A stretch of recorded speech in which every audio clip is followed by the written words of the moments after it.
Welcome to Your College Bound Kid, a podcast for parents, college counselors, students, and anyone who wants a weekly 90-minute deep dive into the world of college admissions.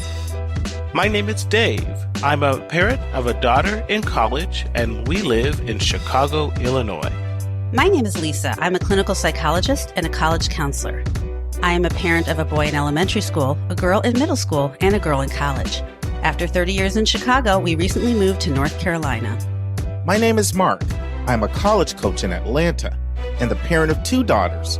Karis, a graduate of Davidson College, and she is the founder of the Spanish tutoring company, SpanishHelpToday.com. And Joy is a graduate of the University of Georgia, and she is getting her master's degree at North Carolina State University. Friends, when I was editing what I said about test scores for episode 217, I didn't feel I quite captured the nuance correctly. So I actually re-recorded a supplement, but the episode had already gone to production, so that supplement missed the final edited version of 217. So I wanted to include it here. Last week I said test scores rarely are discussed in committees of highly selective schools. The point I was making, which I stand by, is that highly selective colleges are self-selecting and that they attract a pool where very high testing is the norm. I was also saying that personal qualities and institutional priorities often lead a school to take a kid with a 1450 SAT over a kid with a 1580 SAT. Having said that, scores are an important component of the evaluation. Prior to the pandemic, in an annual test of what matters in admissions, they consistently came in third behind grades and rigor of surveys. Scores will knock you out. They won't get you in. Non-competitive scores will be discussed without fail in admissions committees. It is often a quick move to the denial pile. Numbers have such a powerful impact on the mind that this is one reason why so many schools are test optional now. Now, if you're coming from a well-resourced family and you don't have a hook, you're going to want your scores ideally to be above the school's medians, and in an ideal world, if you're unhooked, above their 75th percentile. Schools are aware of their testing profiles, and if you're going to be below the 25th percentile, the ones that they can actually hide, you're going to have to be bringing something very valuable and very hard for them to get to their community. If you are under-resourced or if you have a hook, you're going to have competitive scores in that bucket that you are in. I want to close with something that I didn't invent, but boy, do I ever agree with this. Scores count more than we say and less than you think. Now, the we here is admission officers, more than we say admission officers, and less than you, the public, think. Hopefully I got the nuance right this time on the role scores play in the applicant discussion at highly selective schools. Now time for Dave and I in episode 218. This week in the news, Attacking Legacy and Early Decision Admissions, a great article by Scott Jaschik of Inside Higher Ed. Our questions from a listener is our first two questions from Twitter. And they are, Anya from Massachusetts asks, what's the point of demonstrating interest if you know you're applying ED? Isn't that already good enough? Do we still need to click on every email, register for virtual visits, etc.? And our next Twitter question is T. Pleaser from New Jersey. It's the season for 8th graders to choose their first high school classes. Any insights into best practices in this process? And we have a third question, just the regular way, our email, and that is Natalie from Connecticut. I know that multiple kids in college starting in 2024-2025 will not result in division of the EFC by the number of kids any longer. Do you have suggestions on how I can find out whether a FAFSA college will continue to divide the EFC or whether they will embrace the new change? Also, when would net price calculators be required to be updated to reflect this change? And our interview is with Peterson and Kellen Manning, two MIT admission officers on Understanding MIT. That is part 1 of 2. And our college spotlight is the final part 2 of 2 on Franklin and Marshall College in Lancaster, Pennsylvania. And if you're wondering what kind of name is T. Pleaser, on Twitter you have to have a cool name. You know how that is. That's a Twitter name, T. Pleaser.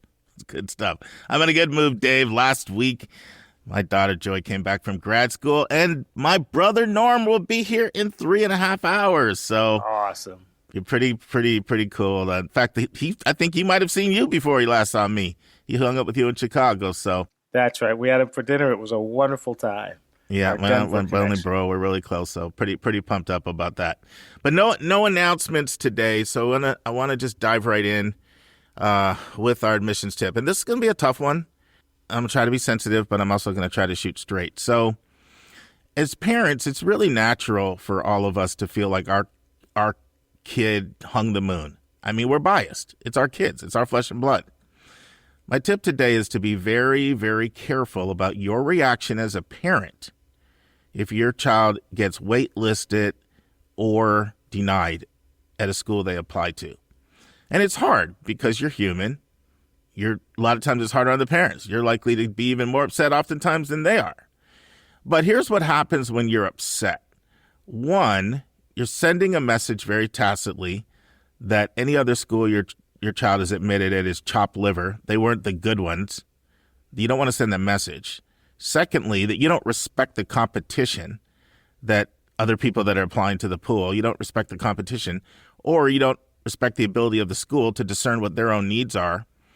And thirdly, a sense of entitlement, which is not an admirable trait in our children. And I hear it all the time from students I work with. They took kids from my school that weren't as strong as me. They took this kid, or they went for minority kids. I hear all these little subtle comments that oftentimes come from parents as if those kids that they're admitting aren't bringing some value to the school. And I know it's a natural thing because part of what you're trying to do as a parent is to protect your kid's self-esteem. You don't want them to feel deflated and feel bad about the fact that they never got in and they never got admitted. But honestly, it's better to let them know you're proud of them for where they're already in than to focus on grievance over where they're not in. And so, I know it's tough, and this is not an easy thing that I'm asking to do. We're all emotional, and if you really are angry, it's kind of hard to not pretend you're not. It's certainly natural to be disappointed. But here's an alternative response. You're already in a great school, and you can already go to one school. I guess that school is just not the school for you. I know it stings right now, but time heals all wounds. College is what you make of it. You create your own opportunities. Any thoughts, Dave? I think that's great advice. I mean, it goes back to what you have said multiple times, which is have a balanced list and really focus on loving every school on that list. And then really time heals all wounds. It's hard for kids and parents to understand how truly irrelevant the college decision process becomes in such a short time, like 1 year, and people look back and they're like amazed that they had such an emotional investment into a decision that ultimately is so inconsequential to their life course trajectory. So you just have to remember that whatever you're feeling, whatever disappointment and pain, it's truly in the moment. It will pass. And in the grand scheme of things, the selection of your school for college is just not that significant compared to all the other things that will affect your life going forward. But I'll tell you what is significant is for all the research out there about how kids are influenced by their peers, which they are, they're also always trying to make their parents proud. Yeah. And what will stick with them is if they don't feel like you as a parent are proud of the places where they are admitted. And they will pick that up, and that will haunt them. And that is something that I see. And then I'm like, Lisa, I need you to do a different kind of counseling session for somebody.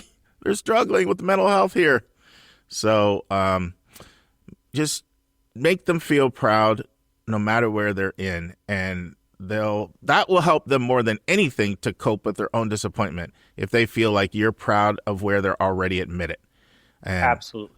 And I know, and I'm not trying to say this is easy, especially if maybe they applied to your alma mater and got denied. It's not going to necessarily be easy, but try to put yourself in that mindset, and it will be good for your kid's self-esteem.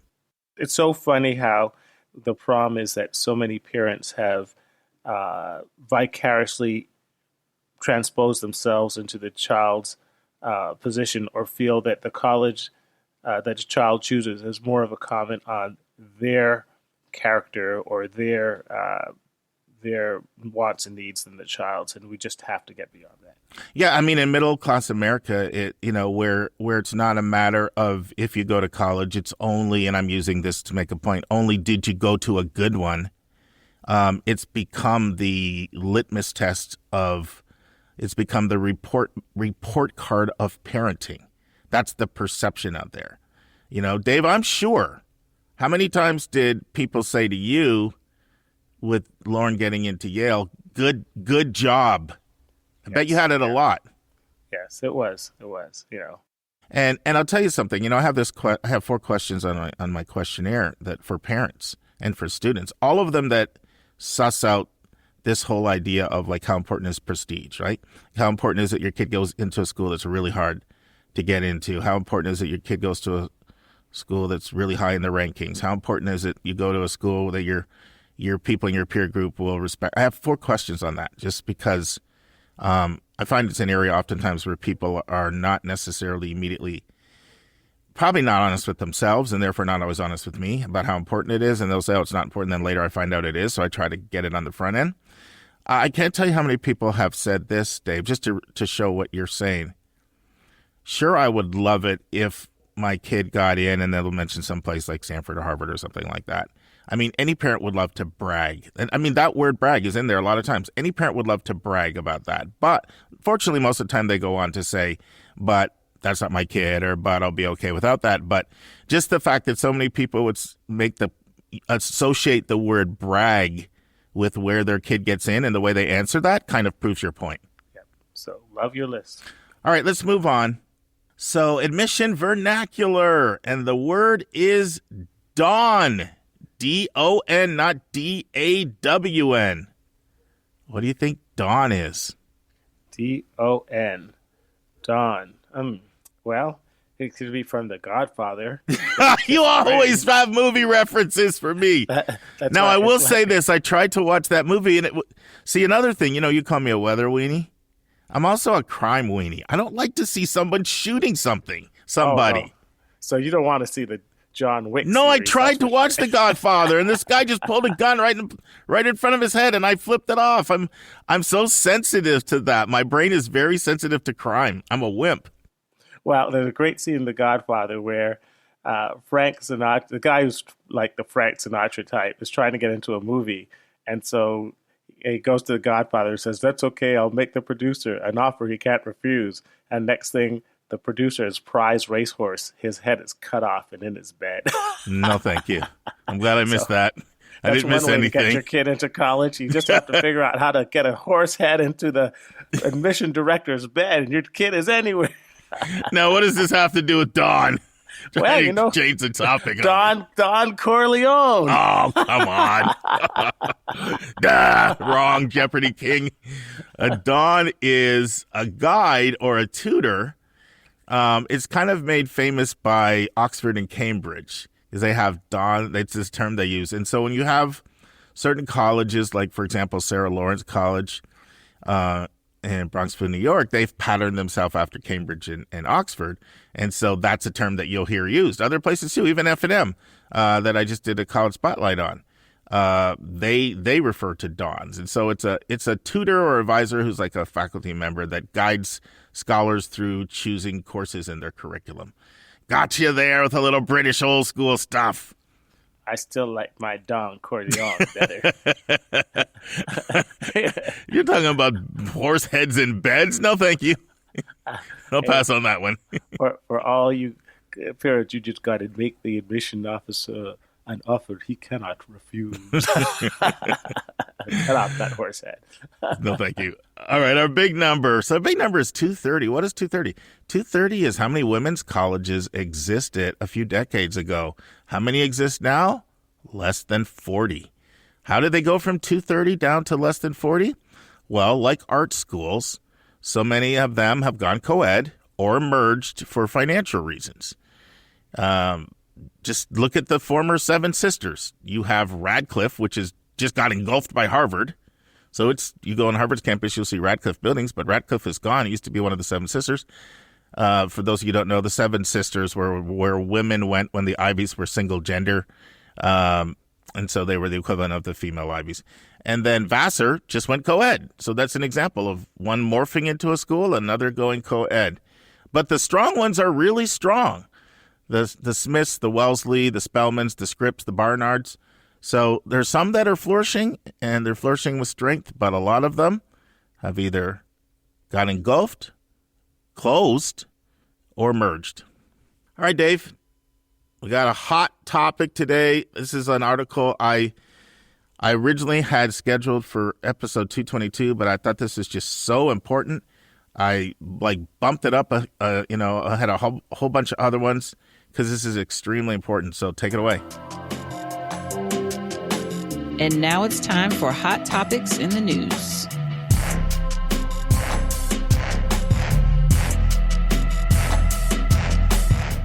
Okay, Attacking Legacy and Early Decision Admissions by Scott Jaschik, Insight Higher Ed. And the subtitle is New York legislation would bar both practices by public and private colleges. The private colleges, of course, are opposed. So, a bill was introduced several weeks ago in the New York Assembly and Senate to bar public and private colleges in the state from offering either legacy admission preferences or early decision. Colleges that violate the law would be fined 10% of the tuition and fee revenue paid by enrolled freshmen the prior year. The funds collected from the fines would go to low-income students in the form of financial aid and scholarships. This move comes shortly after Colorado lawmakers voted last year to bar public colleges from using legacy preferences in that state. But in that case, only a few public colleges used legacy admissions, and they did not oppose to change. There is a similar bill on legacy admissions being considered in Connecticut, and that is being opposed by private colleges in that state. Now, some people say that, quote, getting into the college of your choice should be a matter of ability and hard work. It should not be based on one's family connections or ability to accept an offer without knowing about financial options. That's the words of New York State Senator Andrew Gianardis, who's the sponsor of the Fair College Admissions Act, and he said that in his press conference announcing the bill. Officials from a variety of civil rights and education groups also support that measure, including Education Reform Now, Democrats for Education Reform, New America, and others. And they say, quote, the legacy preference and binding early decisions are essentially affirmative action policies for the wealthy. According to Michael Dannenberg, the vice president of Education Reform Now, quote, admission to college should be based on qualifications of an applicant, not who their parents are or how much money they have. So I'm going to stop here, Mark, because there's a lot of gist for the grill here. And what say you? Wow. Well, this is a bombshell of a story. Both the legacy admission side and the early decision side that will have profound ramifications for how schools operate, especially private schools. First thing I want to do is just take a step back. And Dave, you and I have talked about this before, but there's been a shift. There's been a titanic shift. And I'll give 6 examples of it in a second. Previously, and I'm talking not that long ago, before, just around the time we started the podcast, 2018, the perception of colleges for the most part was you're experts at what you do. We're going to leave you alone and let you do what you do. And that has now changed to, well, as long as you're getting any federal money, what you do is absolutely our business. And you can expect us to make incursions into what you do if we don't like something that you do. Now, that's a little bit of an oversimplification. I'm not trying to say there were never, ever attempts to make incursions, but look at all the examples. So, first of all, NACAC, National Association of College Admission Counselors, which has served as sort of both a regulatory body for the colleges and for college counseling, had to literally switch from being more of a regulatory body to more of an advising body when they were forced to have to change a policy. And David and I, you talked about this. The policy before is once a student had made a deposit and signed a contract, there was an agreement amongst colleges that you don't go after that person. You don't recruit them. they've made a commitment. Now, they could always reach out to you if they're not happy and say they want to transfer, but it was considered completely inappropriate once somebody's deposited, signed a contract to go after that kid, and especially to go after them with even, financial incentives to switch schools. And so that policy was forced to have to be changed because the Department of Justice Antitrust Division had filed a lawsuit against the National Association of College Admissions Counseling, NACAC, and they were about to bring the hammer down to say that was an anti-competitive practice. That was something that would have never happened before. That was just trying to get people to play nice and have mutual respect for each other rather than make this place the Wild Wild West. Then you have taxing of college endowments. That never happened. All these things happened under the Trump administration. Increased tax on affirmative action. We know that's been happening for a while, but at a whole different level. And then we have a tax on critical race theory, which now has morphed into attacking anything that makes anybody feel uncomfortable, leading people to start banning teachings from Martin Luther King and Toni Morrison. And now we have a tax on legacy admission and a tax on early decision. So these are like 6 areas where you're seeing federal or state intervention into areas that, with the exception of affirmative action, hadn't really been tackled before. So there's clearly a sea change. Now, let's talk about each of these.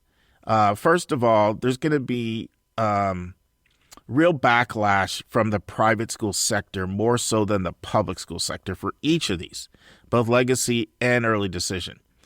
Now, it's important to talk about the history of legacy admission. So if you read the fantastic tome, it's a big fat book, so you got to want to read a good 600-pager by Jeremy Carabell called The Chosen. And the subtitle of that book is The Hidden History of Admission and Exclusion at Harvard, Yale, and Princeton. And I meant Jerome Carabell. That came out in 2006.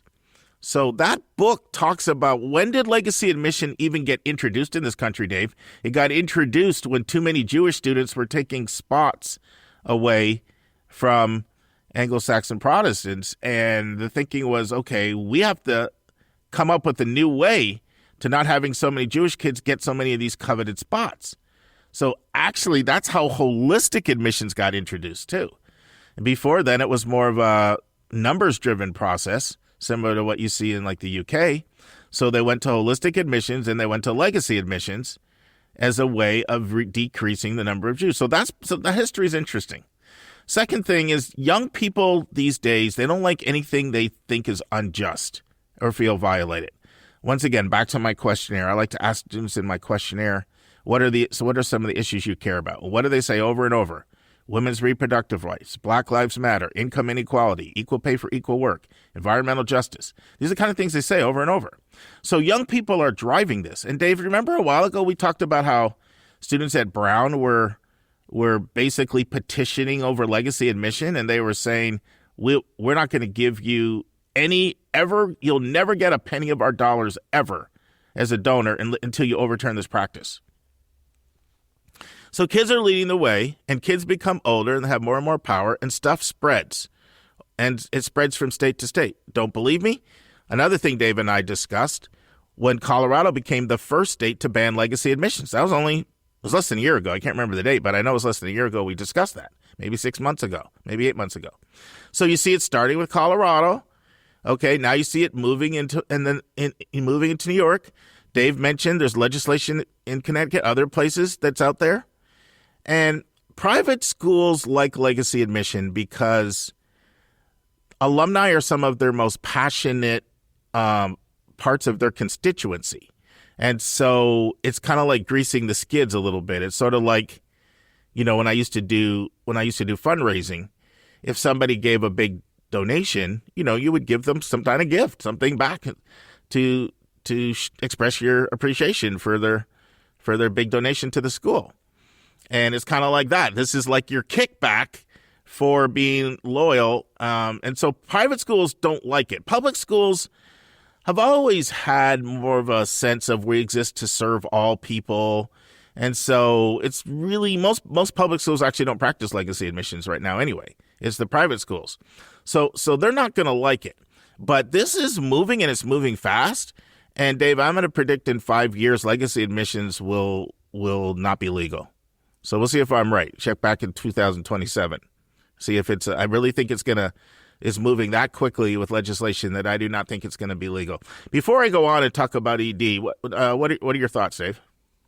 Well, I've traditionally accepted legacy admissions and sort of supported the right of private institutions to do legacy because there is a real financial connection there that alumni do tend to give more, and that many of the private donations do fund the scholarships for less needy kids. But, I see this as a backlash. I see this as people looking ahead and seeing that it's pretty much inevitable that the Supreme Court will ban affirmative action, will overturn that. And so that in taking away that secondary consideration, then let's completely level the field and take away the financial benefits of wealth and privilege as well. So I see these being more political issues than issues of equity, quite frankly. But I agree with your analysis. I think in 5 years' time, both decisions based on race and on alumni status and probably early decision are going to go by the wayside. So yeah, and I disagree a little here. This is definitely, I think, being fueled by a passion about equity. So people are looking at how many advantages well-resourced kids have compared to under-resourced kids. We won't go through all of them. Better schools, tutoring, ability to apply ED, all these different things. We've talked about them ad nauseum before. The list is so long. And if you also say, well, in addition to all of the benefits you have, you're also going to get an extra thumb on the scale because your parent or your grandparent went there compared to a first-gen kid, like how in the world could I possibly compete? So I do think it's being driven by equity on that issue. And certain schools are not going to like it because that's, like I said, that's part of the kickback that you get. In the past, I've taken the position that if an alumni has been very, very active in your school, I've been supportive of that. So I've differentiated by just a plain old alum. Just because you get to say I'm alum and you've literally done nothing, that should not also advantage you. But if you've been the person that's been spearheading fundraisings and arranging the class of 1979 to get together and being an alumni interviewer, maybe, it doesn't necessarily have to be donations, but you've been proven that you've been active and involved in advancing the school. I've been okay with that, partly influenced by Anika, because Anika works in the alumni office, North Carolina A&T, and she says those alumni, A&T is one of the top co-op programs in the country, and they rely on their alumni. They reach out to their alumni, and they're the ones that are hooking up the students with all the co-ops and the internships. So that's kind of in my position, but I've been rethinking it as I've, just been, when I look at all the impediments keeping under-resourced kids from having access to college. Now let's turn to ED. This is fascinating because this law would punish the schools by fining them, in fact, 10% of freshman tuition. And it applies to private schools. So we're talking Columbia, Cornell, Rochester, Barnard, Syracuse, Fordham University, and others, private schools in New York. Now, this is a really, really big deal for schools because they rely on early decision in so many ways. They rely on early decision to please multiple stakeholders they're all trying to please, from coaches, got to keep your coaches happy, alumni, once again, provosts, presidents, boards, everybody. It also makes your work so much easier if you can lock people in. But what it does is it enables you to have a more balanced class. You have so many people you have to please, so many stakeholders in admissions that you have to please. Like the international people are watching international numbers. The diversity people are watching those diversity numbers. The people committed, passionate about low income in first gen, they're watching like your Pell Grant, your first gen numbers. You have people watching the alumni numbers. Then people are watching your overall test scores and see it as a sign of academic quality and your acceptance rate. And the easiest way to drive your acceptance rate down is take half your class ED and have the broad mass of people apply for less spots. Plus, it makes it so much easier to do your job. If you can accept one to get one versus maybe you have to accept 5 to get one, And it's so hard for schools to not over-enroll. It's very hard not to over-enroll. You don't want to under-enroll because then you don't have your budget. Don't even let me get started about how coaches rely on being able to lock in their recruits through early decision. So if this was to get passed, which, by the way, I'm supportive of, so this is going to sound conflicting. I'm supportive of because early decision absolutely favors well-resourced families because they don't have to compare financial aid offers. And this isn't just it's not just that it hurts under-resourced families. It hurts lower middle and even middle-income families. They'd say, I can't afford to commit to a school not knowing what they're going to charge me, or I can't afford to commit to a school and not compare what other people will offer me. So I do think it's a justice issue. However, I also understand schools need to know who's coming. They cannot do their job if they don't have a clue who's coming. They won't be able to please all of those stakeholders, and it'll be so much easier for them to over-enroll, under-enroll so much more often, especially over-enroll. So here's what I predict will happen, Dave.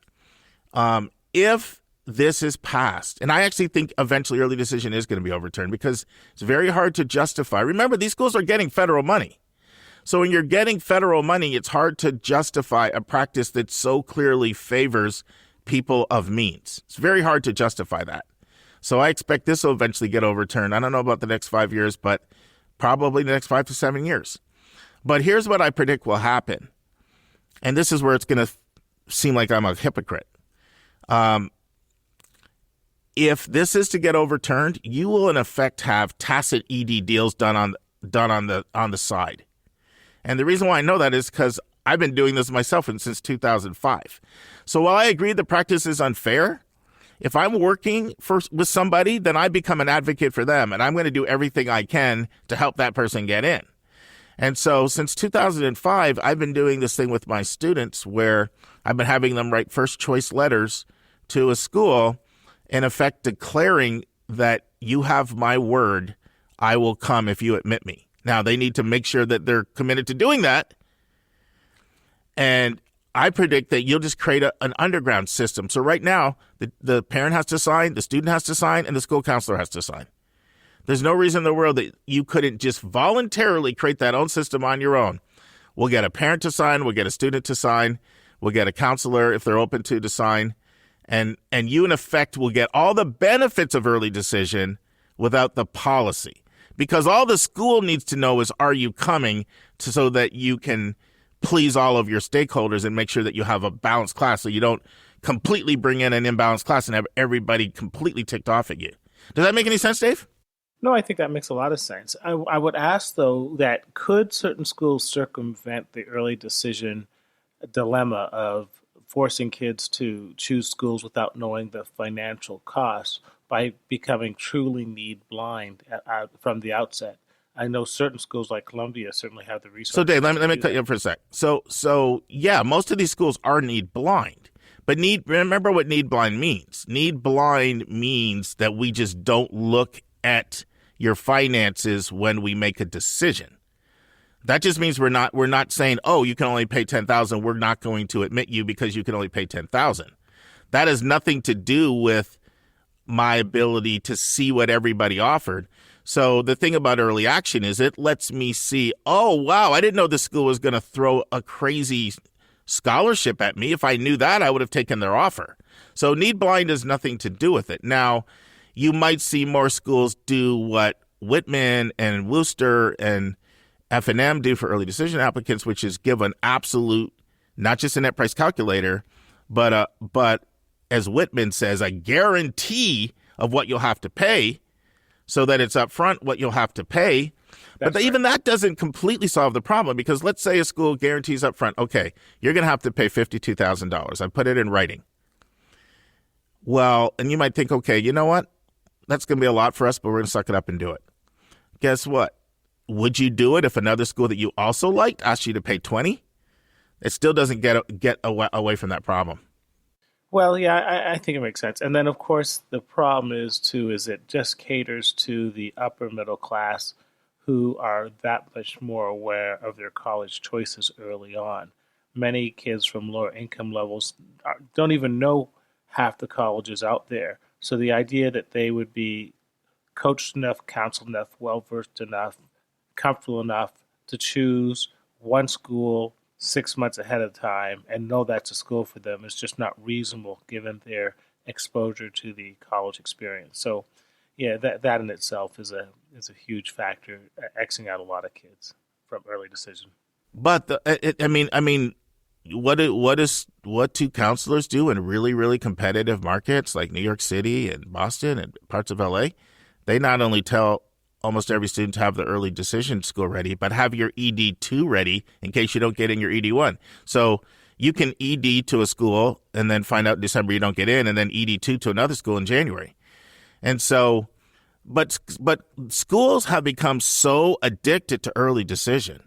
And I'm not talking about like schools on the lower end of the selectivity tier. I'm talking about schools like Penn and Columbia and Northwestern and Duke.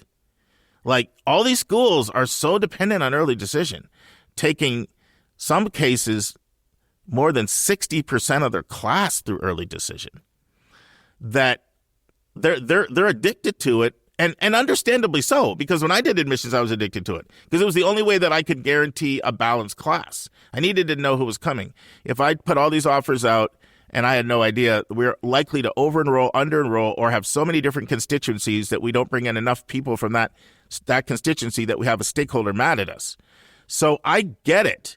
And I just expect that if it happens, they'll just completely circumvent the problem by creating an underground ED world and still be able to accomplish the same thing. And there's no law that could be passed that could stop someone from voluntarily saying, you have my word, I'll come, and having a parent sign it and a counselor sign it. Because I've been doing that already for 17 years with kids already when they miss ED. Yeah, and I can tell you the experience at Chicago. The really competitive high schools, what they want to do is they want to maximize the amount of kids they have getting into top tier schools. And they want to minimize the amount of their top students getting multiple offers from schools because each offer may take away from the next student who might get into that school. So those schools really push ED on their students and basically emphasize choose one school, and they really have an input on this is the schools I think you should apply to, ED, this is the one that you'll get in. And the schools have a relationship with that school, knowing that if that high school says this kid is coming here, they are coming here. And when the kids do get in, like when my daughter got into Yale early decision, it was single choice early action, but it's pretty much the same thing. Go ahead. That's right. It was pretty much understood that you were going to withdraw your other applications to maximize the ability of your peers to get into those other schools through the other decision rounds. So the schools know how to play this game extremely effectively at the high end.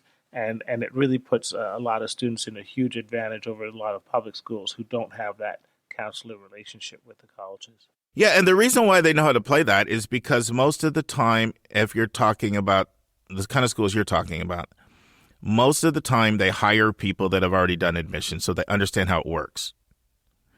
Now, I'll give you an example. So counselor calls have happened for years at the top schools and the top programs where these highly selective schools would talk to a counselor like at a lab school or like where I worked at, or even what I do now at KIPP, even that it's on a CBO, it's one of the leading CBOs in the country.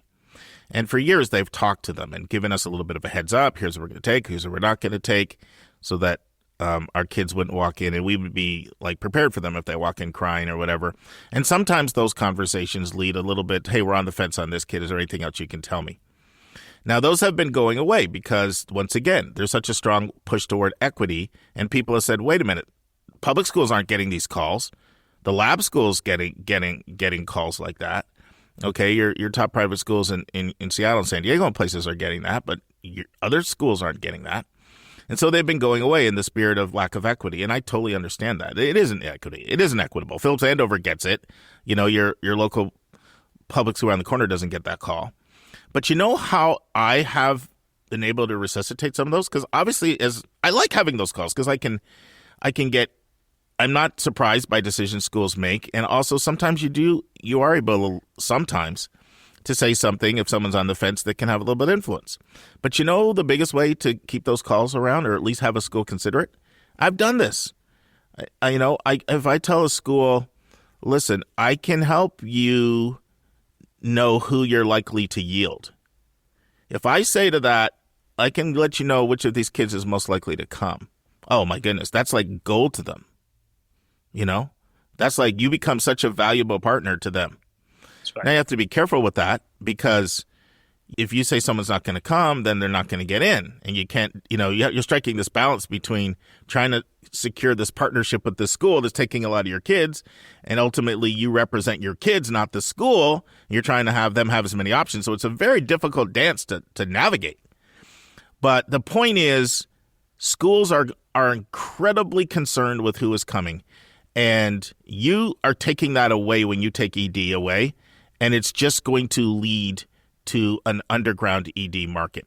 And I know it sounds contradictory. How can you say, Stucker, how can you say you're for overturning early decision because it is prejudicial against families that need to look at money, but at the same time say you counsel people on how to navigate that terrain? But that's just what I do. Like, if I work for someone, I'm going to do what's best for that person. But at the same time, it doesn't mean that I can think a system's not just or fair. Does that make sense, Dave, or does that sound hypocritical? It does, because I think let's wrap this up by just saying how really difficult it is for colleges to form a class. Mm-hmm. And that even Harvard, when Extremely it tried hard. to, I'm going to get the terminology messed up, when it tried to go away from early action where the kids still had a choice of other schools, had to put the kibosh on that because they were losing too many kids to other schools in the process. No, you're right. They had unrestricted early action for a while, like MIT does, and their yield went down. Right. So they went back to single choice early action. So that at least you have to tip our hand and let us know we're number one. Right. It's just putting the shoe on the other foot. If people realized how difficult it was for admission officers to actually fill a school with the people you want and not have massive misses in either direction every year, either over-enrolling or under-enrolling, and how people's lives, careers, jobs rely on the art and science of that, they'll know how devastating getting rid of early decision will be for many of these schools and their ability to predict their class. Yeah, it's over-enrolling and under-enrolling, but even more than that, it's the fact that you have so many different targets you have to meet in your class, right? So it's like pleasing all of your stakeholders. Right. So it's not just that you get the right number. The people the people that are the watchdogs for what they're passionate about. Maybe the person that's watching your international numbers. You got to keep them happy. The people that's watching your test score numbers. The people that are looking at how many alumni kids. I mean, there's just and then all the coaches and like all the individual goals that make up that number. And the last thing I'll say on this, here's the other thing that will happen if this passes, Dave. Colleges will do what the big public schools do. Remember, only UVA is really the only flagship school in the country that has ED. All your other schools, your Georgia Techs, your UCLAs, Wisconsin's, Madison's, U of I, all these schools, they don't have ED. So you know how they manage this? Huge wait lists. Yes, 10,000 people on the wait list. I interviewed Gary Clark about this. Yeah. UCLA. So that's the other thing they'll do, is there'll just be less acceptances up front, the wait list more kids, and schools know how to use the wait list to test who's coming. They can put teasers out. I won't get into that now because it's too long of a conversation. But you're in effect going to have to prove if you're on the wait list that if we pull you off, you're coming. So while I support this, just know it will fuel a whole underground way of doing admissions because it's impossible to do admissions if you don't know who is coming. You have to be able to please so many stakeholders and you have to hit your numbers right. And they'll just use creative ways. They'll just do what the public schools do. Just waitlist like way, way, way more kids and then figure out through waitlisting which of these people is really going to come and get a balanced class that way. Yeah. All right. I think we talked that one out enough, my friend. I think it's a good wrap. Good wrap. But it's definitely this is causing a lot of agita in admissions offices right now. I'm sure it is. And now it's time for a question from one of our listeners.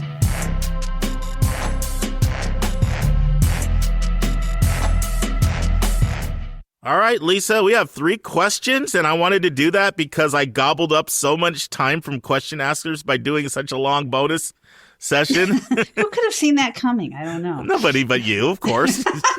Everybody with me. Every listener knows I'm a chatterbox. So I want to make up for it by doing 3 in 1 today. So we've got 3 great questions. Take it away. All right. So the first question comes from Anya from Massachusetts, and Anya asked this question on Twitter, which is a great way to ask Mark some questions. You'll get his attention. And this question is, what's the point of demonstrating interest if you know you're applying early decision? Isn't that enough already? Do we still need to click on every email, register for virtual visits, etc.? I love this question. I think a lot of people probably have this question. So it gives me an opportunity to talk about 2 things. They're like 2 different sides of the same coin, but they're different with similarities. And that's DI and DU. DI is demonstrated interest. Demonstrated interest is this person likely to enroll? Obviously, if you're applying ED, you're likely to enroll. And that's extremely important to schools, but you've signaled that by applying ED. But the other thing that's extremely important to colleges is DU. And that's demonstrated understanding. And that is, do you get who we are? You know, one thing that when I was in admissions that I hate it, Lisa? I hate it if somebody was just going to show up in the fall on our campus and had never visited. Mm-hmm. And that would happen sometimes. I can remember the student from Alaska that did this. I can remember this other student that was going through an acrimonious divorce, so it kept from California, and so their trips kept getting canceled. And finally, they just said, we'll just show up. And I remember that happened from somebody from North Carolina. I'm sure there were more, but I just can't remember. And you hate that because you're trying to make matches on your end as well. And you don't want to admit anybody that you don't think is going to thrive in your environment. And so the way this relates is it's not that you need to be doing all these things. And by the way, a lot of things that people think you need to do for demonstrating interest aren't actually the best things. Like I'll hear people say things like, do I need to be liking every social media page and, doing all these different things. Colleges want to know that you understand who they are. And so part of your engagement in virtual visits, in talking with reps and doing an interview, and certainly in the college-specific questions, is that you are communicating and showing them that you understand who they are, you understand what makes them distinct, and you present yourself as somebody who's looking for what they have to offer. And that's what schools want.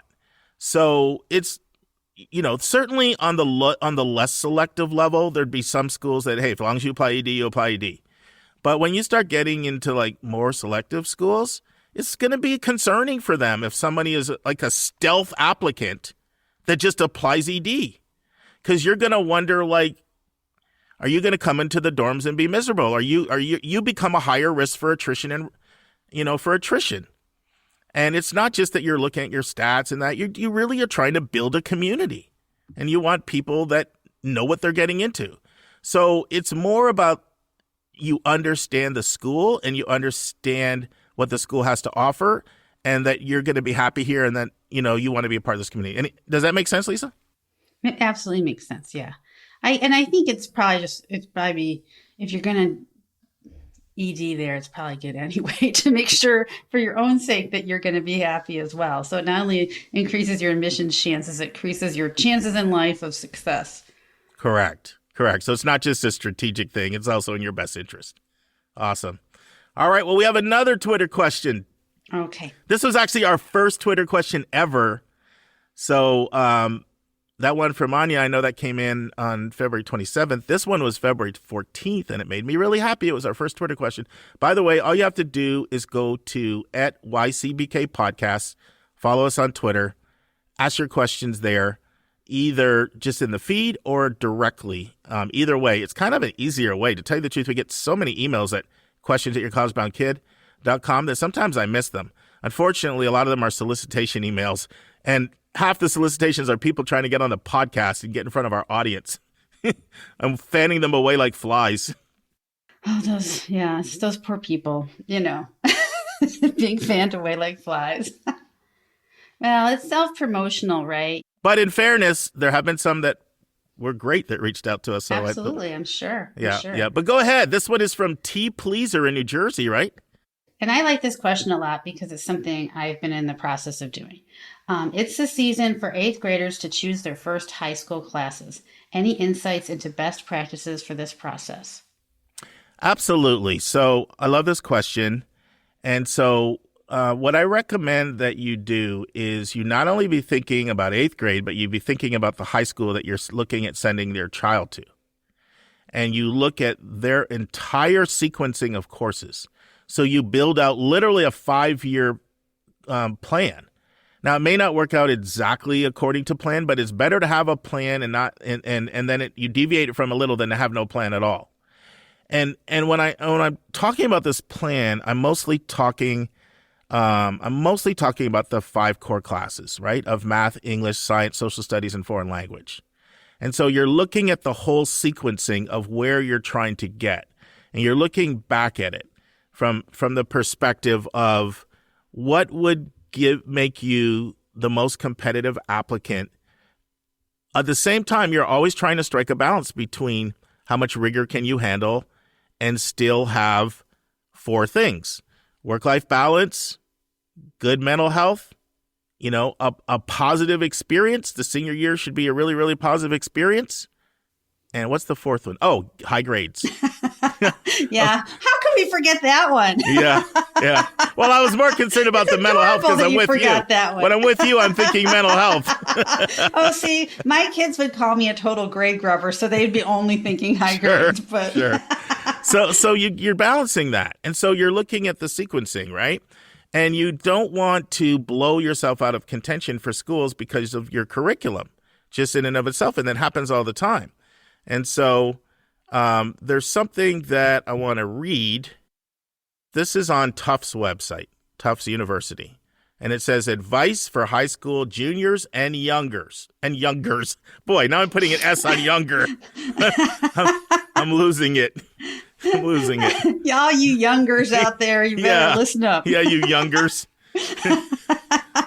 So this is what it says. It says, concentrate on planning your high school curriculum. I'm going to read this. Build a schedule of solid academic subjects: math, science, English, second language, history, social sciences, for all 4 years. Then it says, note, this is a recommendation, not a requirement. We understand that you may not be able to take 4 years of a second language at your school, or maybe a science lab might conflict with a rigorous history course you want to take. But for the most part, colleges want your high school experience to build as rock solid a foundation as you can, and then you can start specializing a lot in college. So I would be looking at the 8th grade curriculum. I'd be looking at the high school curriculum at the school you're looking at going to. And that might mean you have to reach out and talk to an academic dean or whatever the title is of the curriculum expert, and find out a little bit at the high school, if it's not crystal clear. And I would be building it out. And so if you've got a student that's decently strong in math, you should be looking to get to calculus. And so you want to plan it, because if you come into 9th grade in Algebra 1, you don't get to calculus, right? Because you do Algebra 1, either geometry or Algebra 2. Some schools do Algebra 2, 10, some do geometry, and then do Algebra 2 and 11, depends on the school. And then you do pre-calc, and then you don't get to calc. If you're capable of getting to calc, you want to get to calc. You want to make sure you're taking 4 years of English. And if you're capable of doing honors in advance and doing well, you should be looking at the sequencing for that. You should also look at what the process is of the high school of getting into these different courses. What's the process? Because it varies from school to school. Sometimes it's by recommendation. Sometimes you need a certain grade. Sometimes you can just try it if you want to try it. And so for each of those 5 solids, you want to look at how this 8th grade sinks into the high school that you're looking at going to. Now, this is trickier if you're not sure what school you're going to go to, but you might have to look at this for a couple of different schools to look at the sequencing. And then you can plan. But the goal should be you're absolutely going to take 4 maths, 4 Englishes, and 4 sciences in most cases. And the safest thing is 4 years of foreign language and 4 social studies. However, 99.5% of colleges are perfectly comfortable with you if let's say you're more of a history person or you're more of an English person, that you could maybe take a 5th English or a 5th social studies instead of the 4th language, or you could take a 5th math, instead of the social studies. But I would be looking at 4 years of science, 4 years of English, 4 years of math, and possibly 4 years of social studies, and possibly 4 years of foreign language, just depending a little bit on what your interests are and what type of schools you're looking at applying to. And then you back into it and you see how the 8th grade curriculum feeds into that. Thoughts, Lisa? Yeah, for me, I would just tell parents to really try to understand how your school counts GPA, if they rank, how that counts, what kind of, what is the weighting system, what are the classes that go into that? Because I think one mistake that a lot of parents make is they just maybe trust the guidance counselor at their public high school that they're going to take care of all that, but that's not their focus. They're just trying to get people in classes to meet graduation requirements for the high school. So it really does take some research and advocacy on parents' parts. And I know just moving from one high school system to another, this one here is very different. And I had to spend, me, I like to read the curriculum guide, but I'm sure that's not everyone's cup of tea. But just to really take that time and figure out, how things progress, what you need to do to be competitive, and try to set your kid up so that they don't have any obstacles right off the bat that, are just kind of mathematical or systemic.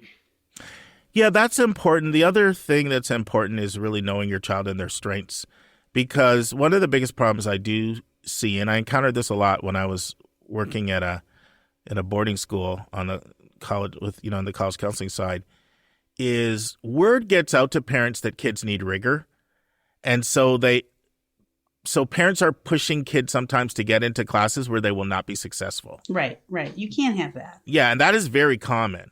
And so that's why, I'm really serious about when I say, take the most rigorous curriculum you can take while still having work-life balance, mental health, getting good grades, and having a good positive experience. I mean that all 4 of those need to be there, not just 1 or 2. And so this could mean lots of conversations. This could mean conversations with the high school about how students taking certain courses have done at the feeder school, and learning sort of, especially if you have choices between advanced and honors and regular and things like that. Right. Because it's very, very difficult to know how something translates into another school. And so having those conversations, talking with as many people as you can, talking with other parents who have been through this with their kids, talking with other students. But the biggest thing is not just to think of 8th grade as a silo, but to think of 8th grade and all of high school almost as a 5-year journey and have a 5-year plan. Right. And that's the biggest advice that I can give. It's extremely hard to say, take this course regular, take this honor. I can't do that because, one, every child is different and every curriculum is different. But you can get pretty knowledgeable if you talk to the right people. Like people that took this course, how did they do in high school if they took this course? Right. And sometimes the 5-year plan that you build might involve, okay, you know what? We're going to do summer school for this one thing here, and just to make it a little bit more easier on us. Right. Yeah. And for instance, if I'm working with a student and they're not really interested in these uber competitive school, and let's say I have one student and he's really, really wanted to take marine biology and it's not offered honors and it's not offered AP, but he's been trying to get it in for years and now is his chance. I'm not going to be like, no, buddy, you got to go take AP physics instead. I think people should follow what their interests are and their passions are, even if it doesn't have a rigor kind of attached to it or a GPA bump attached to it. And colleges really like that. I mean, that was one of the things I shared when I did the tips. They really like you to pursue what you love. Now, you do need to demonstrate enough rigor to them to show them that you can do their program, but they're not. I think people think like 11 APs is always better than 7 or 8, and it's right, not. but It's not just, necessarily. yeah, no, like no college wants you taking a course just because you have to take a course because that's what you have to do. Now, I mean, obviously you can't say, okay, well then I won't take any hard classes. I mean, there's a fine line in there, but no, like that's the other thing. I'm glad you brought that up. Like, look at what's really interesting to you that you really. So part of that means just knowing your kid. Right, yeah. Yeah. So it's like knowing your kid and talking to a lot of people so you can understand, and actually talk to people about the 8th grade too. Because, the question was about 8th grade courses. And so if we go look at the immediacy, I would be talking to lots of parents, administrators, students about the different course options. Yeah, time to put the research cap on. Yeah, it's hard. I mean, yeah, it's hard always sometimes to get like straight answers, I feel like, from administrators, but I think the parents and the students will give you the real deal. So I don't necessarily always agree with that. I mean, the administrators don't want people to fail. And I mean, sometimes it's hard to tell. I don't know. I've seen mixed. I've certainly seen people that have been pretty honest with people because nobody wants to set a kid up for failure. No, absolutely. I mean, and of course, like there's some wonderful, very responsive administrators and there's some who aren't, I mean, sometimes I struggle with the middle school principal to get her to email me back. Like I have to basically say, I think your reply button's broken because I haven't heard from you. Is your computer okay? And well, you're really good at email too, Lisa. Like some people are not. And, and also sometimes caseloads are huge and. Yeah, but there's a difference between 2 weeks and never. I agree. I agree. I'm in a gracious mood today. I'm trying to cut people slack. I am not. I noticed. I'm not in a gracious mood. I noticed. So, but that's okay. That's my problem. All right, next question. Yes. This one comes from Natalie in Connecticut. And she asks, I know that multiple kids in college starting in 2024, 2025 will not result in division of the EFC by the number of kids any longer. Do you have any suggestions on how I can find out whether a FAFSA college will continue to divide the EFC or whether they will embrace the new change? Also, when would net price calculators be required to be updated to reflect this change? Okay, so Natalie's fairly knowledgeable, and not everybody maybe is knowledgeable. So I feel that we need to set a little bit of context to explain this in case the question wasn't self-explanatory. So, first of all, EFC is your expected family contribution. When you complete the FAFSA, it generates an expected family contribution that's formula driven. And then there's another group of schools, last I checked it was 178, but it changes a little bit every year, that take another form called the CSS profile, the College Scholarship Search Profile, that generates its own EFC, but it's not standard formula. Each school basically puts the whole thing together the way that they want to come up with a custom EFC for their school. I had Mark Kantrowitz on, as knowledgeable as anybody there is in the country, talking about this new FAFSA that's coming out, that's going to have several changes. And I won't go over all the changes, but I encourage you to go back and listen to that interview to hear about the changes. There's quite a few changes. You won't hear the term EFC anymore, which I'm celebrating. Can't wait to get rid of that. Student aid index is the new term. Because EFC's expected family contribution, anybody would think, well, that's what I expect to pay, and it doesn't mean that. So it's the dumbest name in the world. So now, originally, everything was supposed to be rolled out, 23-24. They ran into some delays. Now they're rolling it out in stages. The full thing's supposed to be rolled out by 24-25. They've already put some things in effect already.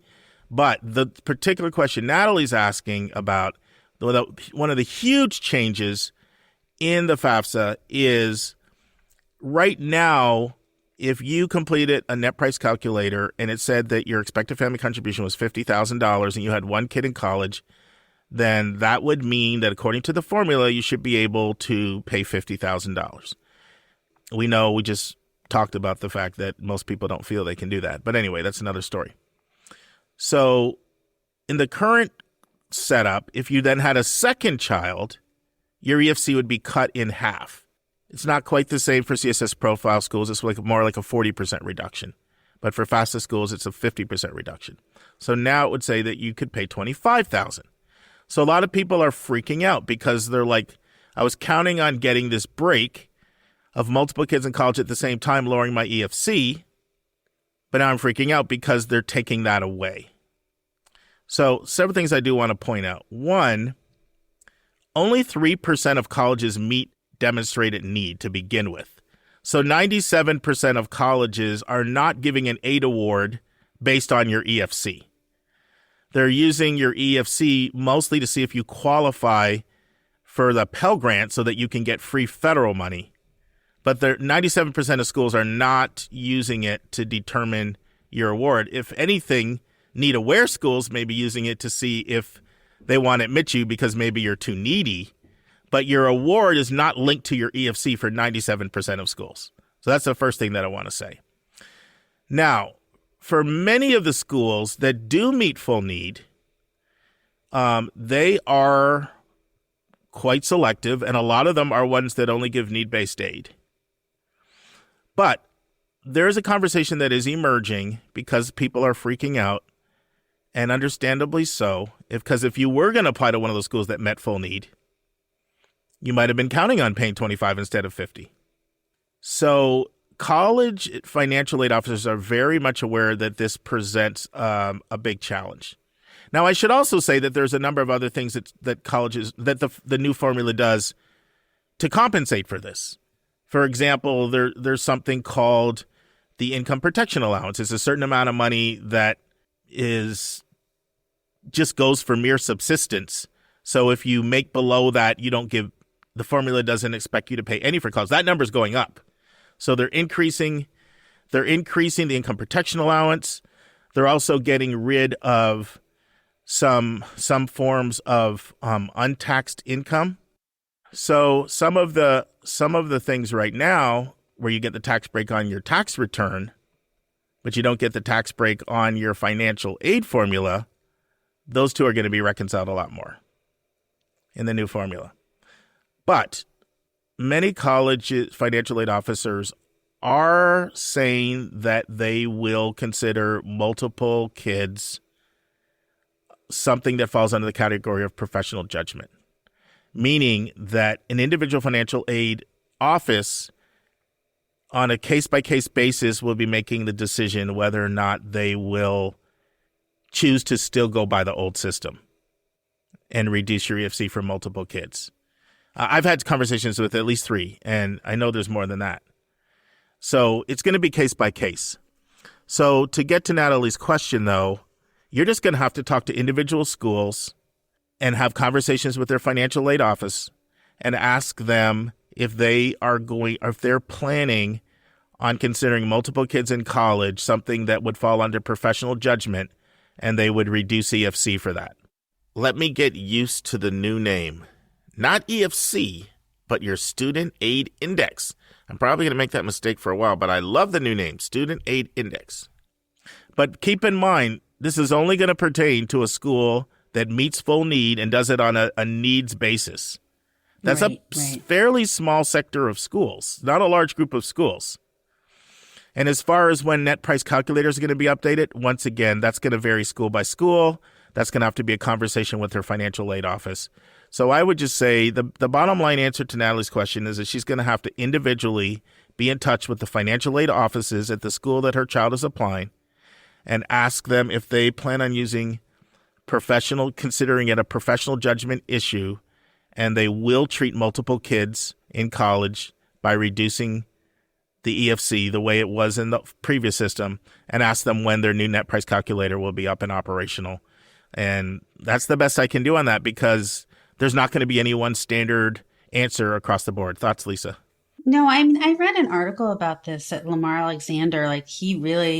This was a pet peeve of his because he felt like the multiple kids rule was prejudicial. I guess as opposed to people like myself, right? I have 3 kids. None of them will be in college at the same time. So, I'd be paying like full freight for all 3. Whereas if I had them all at once, I'd be paying one freight for all 3, right? And so he felt that wasn't fair. But it is really hard. I mean, the fact is, if you have 2 kids in college at the same time, it is harder than in some ways than if you have 1 kid in college at the same time. So I expect many schools for at least the first few years will be considering the professional judgment for multiple kids, because there's just so much pressure on to pay for college, and it's so intense, and people have been doing this for so long, and financial aid offices are used to it. Of course, some of it depends on how deep your pockets are at the school. Yeah, I suppose that's true. Yeah. So I don't know if I had any earth-breaking answers for you there, Natalie, but the best you can do is to individually be in touch with your schools on your list, your child's list, and see what they have to say. What's the final word, Lisa? You got anything? Any sage advice from the cranky, graceless lady today? Wow. Wow. I went to cranky. Graceless and cranky. You said it yourself, so I thought I could agree. I said that I was not feeling graceful towards school administrators today. Isn't that the same as graceless? No. Okay. It's not. But anyway, whatever. No, I'm just going to pretend like I did not hear that at all. No, I'm sorry. Do I need to apologize? No. And I'm just going to say, my prediction is I think this is going to probably be a very confusing time for everyone as we transition to this new model, to the SAI. It's not going to be smooth. It's going to be bumpy. It might get kicked down the road again if they can't get things figured out. So, we all just have to stay on top of the situation and, stay loose and try to figure out what we're doing as it's happening. Yeah, I mean, there's a lot of things I like about the new FAFSA. A lot. Like, there's a lot of positives about it. So overall, I definitely think it's an improvement, and I think that anytime something like this, which potentially could be pretty radical, I see more of an easing in. Right. I really do. I think that you will be, I'll say this in closing. I think you're going to definitely find a sympathetic ear as you talk to some of your schools about how they plan on handling that. And it's not going to be that many cases where, wow, I'm paying $30,000 more than I would have a year before. I don't see that happening very often at all. Well, that's good to know. All right. Well, great. I was joking, Lisa. Don't. Well, you know me, you could say 20 nice things and one negative thing, and guess which one I'm going to think about later. All right. I'll rein in the joking. Oh, no, it's fine. It's probably true. I was just really trying not to be. It was like trying to, I was just having some fun with you. All right. Well, have a great night. Thank you. See you next week. And now this week's interview with a special guest.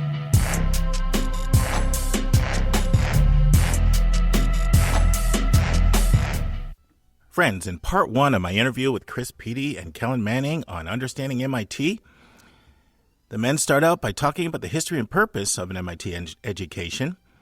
Then I get into a little mini debate, not like Lisa's style, where we're thrown down, but we debate if it's inherently wrong to ever be strategic and do something because it helps your chances of admission.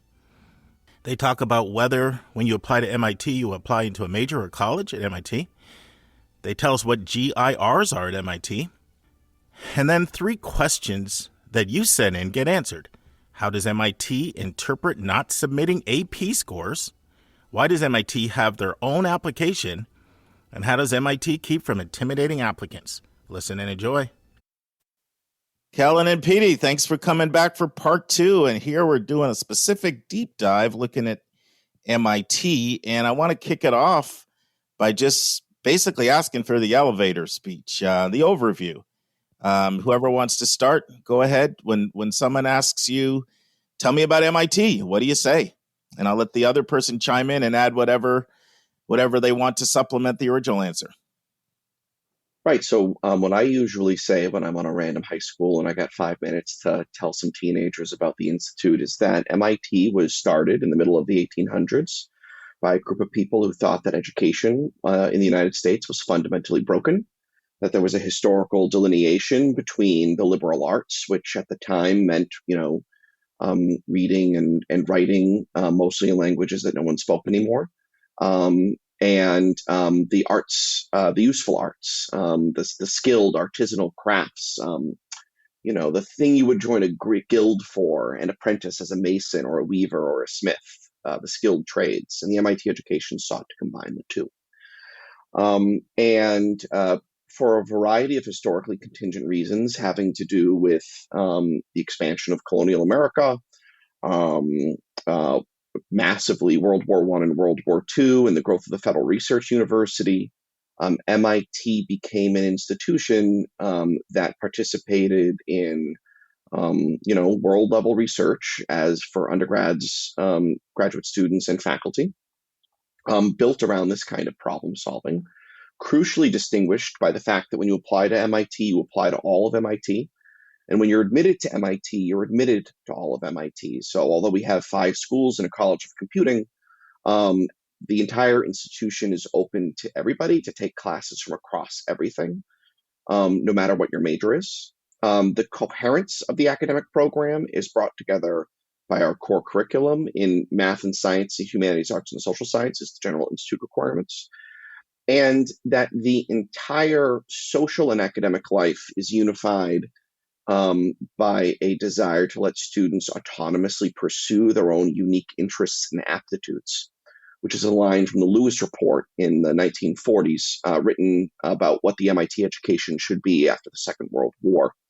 That said, well, what's the purpose of a place like this when we have the GI Bill, when we have these well-funded state universities? And the idea was that there were many good schools, but MIT should be the kind of school with students with the aforementioned unique interests and aptitudes should be able to pursue them further than they could in any other environment. And I think that commitment to autonomy, that commitment to kind of decentralization, that commitment to a humility around what success might look like. The idea that MIT is a tough place to get into, but then success, we sort of, you jump over a high bar to get in, and then we set the bar higher, to graduate, and anything you do on the way there is kind of up to you. Characterizes a lot of aspects of our academic program and our social life. And the combination of that autonomy, the rigor, the challenge, the ego leveling difficulty of the place, and the fact that there's not a lot of distinctions within the institution. There's no Latin honors, there's no class rank, no one's the valedictorian of MIT. All those police procedurals lied to you when they talk about an expert witness as being the valedictorian of MIT is shorthand for them being really smart. It's all a myth. And that somebody who's a good fit for MIT is somebody who wants the most challenging and rewarding education they can find, and the most rewarding because it's the most challenging, and who want a bunch of people who are motivated by that challenge rather than by any kind of relative status rank. That was great. Awesome. Kellen, what do you want to add to that? That's basically the elevator pitch. There's nothing really else to add. Petey nailed it. Great. Well, then let's dive into our questions. So we got a number of questions. Some are from me, some are from parents, some are from college counselors. We have a question from a student or two here as well. So the first one is, if a student takes several AP courses in 10th and 11th grade, but they do not submit their AP scores, how do admission officers interpret the decision to not send scores? This question's actually coming from me. I'm asking it because I've heard different admissions officers say different things. I've heard some say, we don't assume anything, so we don't hold it against the applicant. I've heard some say it varies from rep to rep within our office. We'll leave it up to each individual person how they want to handle that. And I've heard some say that they look at it differently if it's a well-resourced school versus an under-resourced school where they don't see a lot of scores. So I'd like to know the MIT perspective on people taking multiple AP classes in 10th and 11th and not submitting scores. Right. So I'd like to answer this by bracketing for a moment, setting aside for a moment the kind of the specific COVID disruptions, which obviously changed a lot of things. I appreciate you doing that, because I'm thinking non-COVID. It's really a non-COVID question. Yeah. Right.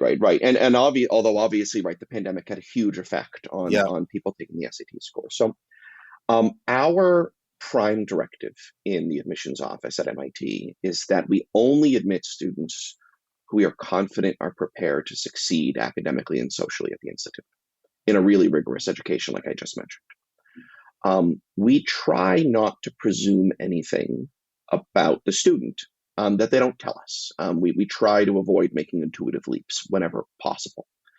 And we encourage students on our application with language as clear as we can make it, in which we always try to draft to make even clearer, that they should tell us stuff about their academic options and constraints.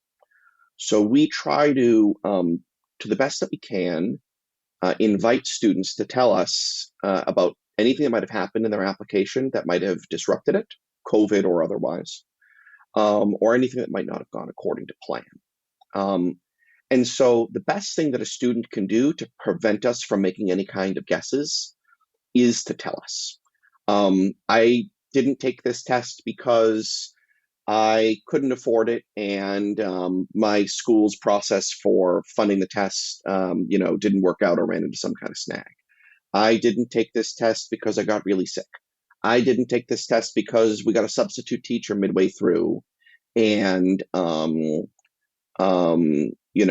I didn't feel like we were prepared sufficiently well. I didn't take this test because, I didn't send this test because I did take it and I didn't like my score. Any of those things are better than nothing at all in terms of telling us that, because we don't have much to work with when students don't tell us anything. And it's not that we assume that the answer is bad. It's that we need to have rock solid evidence of preparation. And when we have incomplete information, we just don't have evidence. And we're always trying to look to build up the case for a student's preparation rather than tear it down. But we need the student to help us in that case by giving us as much information as possible. One thing that I will specifically say is I've increasingly noticed students not send scores, and then we might follow up and ask sometimes in certain cases for certain reasons, or where we get conflicting information between a student doesn't send a test and the teacher says they took the test. So we might try to ask for some follow up. And then sometimes the student will send back a perfectly good score, but they were worried it wasn't, a perfect score. And so it wasn't good enough for MIT. Or maybe they look on our website and they realize that we don't give credit for a lot of AP exams. So they don't send it to us because they assume we're asking for credit bearing reasons. Mm-hmm. And really we're asking for academic preparation readings. Mm-hmm. So what I would say for us, and I would assume for other colleges, is that the more information the student can provide that advocates on their own behalf and provides as much information, the fewer intuitive leaps that an admissions officer has. Let's take a break to learn about Mark's recommended resource for the week.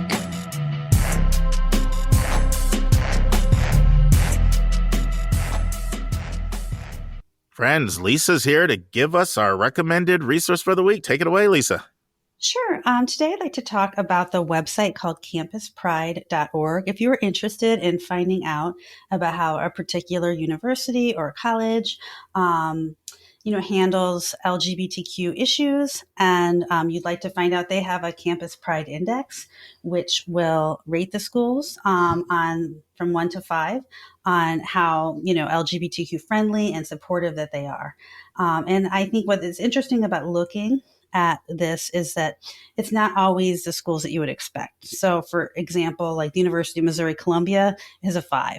I did not expect to see that in the middle of Missouri. So, and other schools that I would thought would have been a shoo-in were not. So definitely check it out. I mean, whether that's something that you're personally dealing with or you just want to be in a space where you feel like everyone is accepted and supported in that particular regard. And they also have a lot of other things that you can look at, like they have different resources about how to search for campuses. They have college fairs that are specifically oriented to the LGBTQ community. So definitely check out campusprideindex.org and campuspride.org. You won't be disappointed.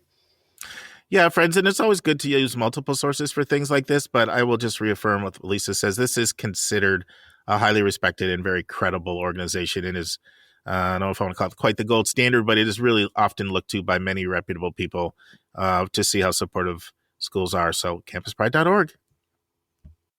So just to follow up on that, would it be fair to say it's not going to help you to take a bunch of AP exams and not report scores? I'm struggling to think of a case where that's a student being their own best advocate. Yeah.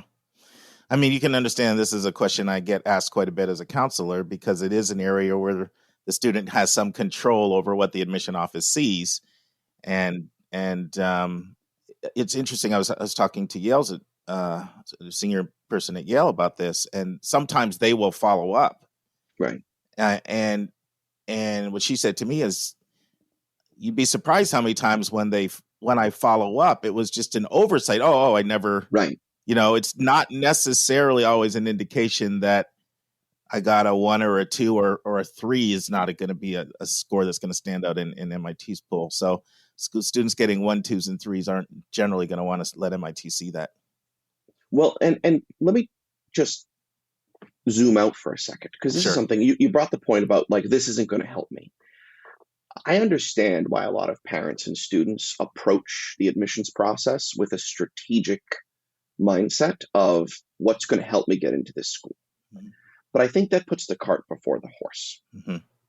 Because if a student is trying to occlude certain parts of their academic preparation to try to get into MIT because they think it would be disadvantageous, I don't think it would help anyone if we admitted a student who wasn't prepared for MIT simply because they'd, failed to report their AP-BC score and it had somehow slipped past us. Right. That's not a world in which the student goes to MIT and does well. Right. And I would expect that's true of many schools. And so I would really encourage students and parents and advisors who are listening to this to strategically employ a somewhat less strategic mindset. And instead of focusing on what can I do to present my most flawless self to an admissions office, to trust the process a little bit more and trust the expertise on the other side of the table, and instead say, how can I help these people who are concerned for my preparation, my fit, and my well-being to deploy that experience and help decide whether or not I am well prepared socially and educationally for their institution. I get what you're saying. You're saying you wouldn't want to be admitted to a place you wouldn't do well at. So trust us. We have a lot of experience with this. I think the challenge with that is that people sort of feel like, well, if everyone else is doing it, then I'm at a disadvantage. So, for example, I can't remember. Does MIT practice score choice, or do you have to submit all scores? I can't remember. We tell students to, well, again, pandemic, we're currently suspending our testing requirements. I know, non-pandemic, right. Right, non-pandemic, we tell students that they should submit all of their scores, and then we will pick the best scores from the different sections in our system.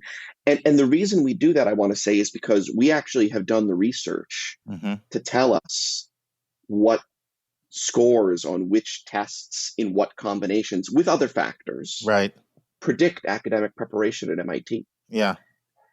And so, people sometimes, I think, will worry about, I know why it's tough. Like I get the Red Queen effect that you're describing, but I feel like my role in this process is to push back on that and just say, you got to do what's setting yourself up for success. Yeah.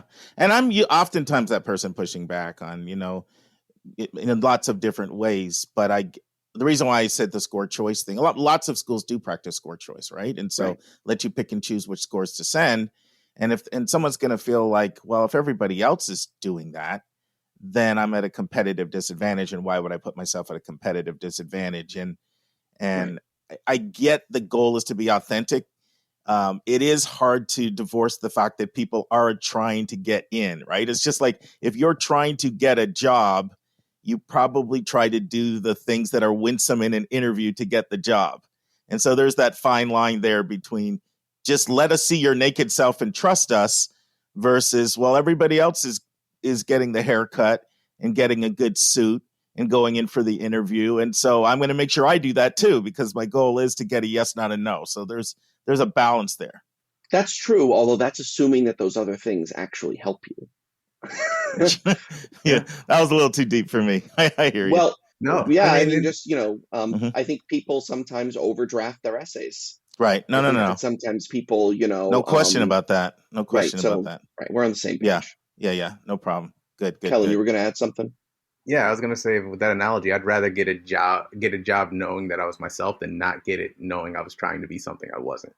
So. Yeah, but I mean, like when you go to a wedding, you probably put a tux on, even if you have aversion to suits or whatever, right? Like there are things somebody might hate putting the resume together, but if you got to put a resume together to get an interview, then you put the resume together because you do it because that's what it takes to get to where you're trying to go. So there are some things that you just sort of have to do to get to where you're trying to go. I think we'd agree, right? Yes, no? I think so. I actually think we're not that far apart, if we're apart at all. I think it's it's what I hear you talking about is something I totally agree with, which is to be skillful in your self-presentation and self-aware in your self-presentation. Yes, exactly. That's well put. Well put. Let's transition to the MIT application, because one of the things that makes MIT unique is that you have your own application, which is, controversial. And I know you stand by it and have reasons for it, for doing what you do. And so my question is, what does MIT learn from having students complete your own application that you couldn't learn by, say, having them do the common application, then maybe having 3 or 4 or 5 specific questions that were unique only to MIT? And this comes from Vince, college counselor in California. So I think there's a couple of factors. One is that because we have our own application, people have to go a little bit out of the way to apply to MIT. Our applicant pool is a little bit more self-selecting and a little bit more intentional. Yeah. I applied to college with the Common App, and I remember very clearly going through and being like, I guess I'll check this extra box and write this one extra essay and apply to this college I never thought about. And I think we get value out of students actually having to take the time and the effort to really be intentional about applying to MIT. I think the fact that we ask 5 short answer essay questions as opposed to 1 long essay question means that people generally can't over polish one specific essay for a bunch of different schools. They give us a little bit more of the uncut gems. And I think that is valuable. And then we're also able, as an extension of that, to ask questions that we think are well tailored to what we think is really valuable about MIT, and structure the application in certain ways that we think are valuable to the things we're selecting for, that I don't think we would get the same effect if we were on the Common App. As you said, it is controversial, and it does, in some extent, provide some kind of it makes it somewhat harder, and anything that makes anything somewhat harder is definitionally a barrier. We try to remove barriers in the process, but this is something where we think the difference between the intentionality and the shaking students out of their established folkways and pathways really helps both us and them. Yeah, the biggest reason I think it's controversial is, well, I'll put this in this context. So one of the things I love to do is to talk to people that have flipped from one side of the desk to the other, going from admissions to college counseling. And so I actually, on our podcast, we had Brandy Smith on, someone who has done admissions in 4 schools, all different levels of selectivity, and then college counseling in 2. And when I asked her, what's the biggest thing you learned going from admissions to college counseling, it was, oh my goodness, I had no idea all the things pulling at students and all the things we were putting on them, given how stressed out they are and being pulled in a million directions. So to me, that's the controversial side, because, MIT does it, Georgetown does it. From my perspective, I'm really glad there are not that many other schools that do it, because if everybody sort of, you might not like this wording, but sort of operated kind of in their own silo and did that, I can't imagine the circuits that would be pulled out on the part of students. So that to me is the controversial side. I have no doubt that, like, your first point to me is very valid, right? Like, you don't want people just willy-nilly applying. You like the idea of there's a certain signal they're sending you that they have some intentionality at selecting your school. And I'm sure a lot of other schools wish that they had the strength in the marketplace to be able to do that and not have their applications really dip down precipitously. And because of your stature, you're able to get away with that. Kellen, you want to chime in on this? I'm sure you have some thoughts.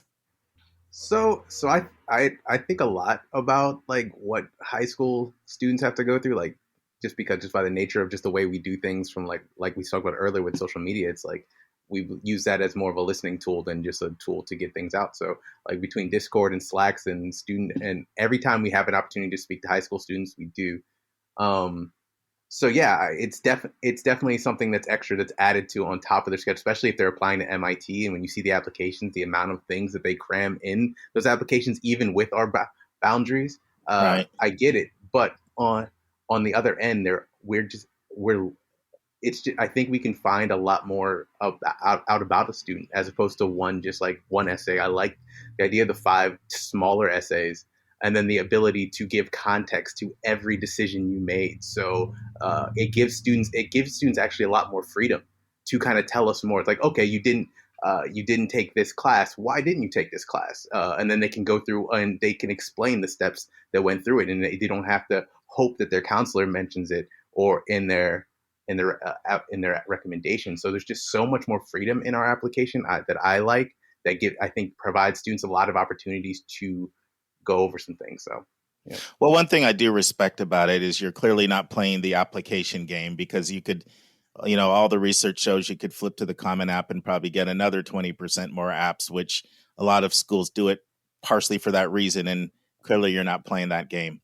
But let's transition to another question. Sometimes when people hear the word MIT, they think they need to be Einstein. How do you keep from intimidating away applicants that you would love to have in the applicant pool? Yeah, sure. So that's one of the big things is this.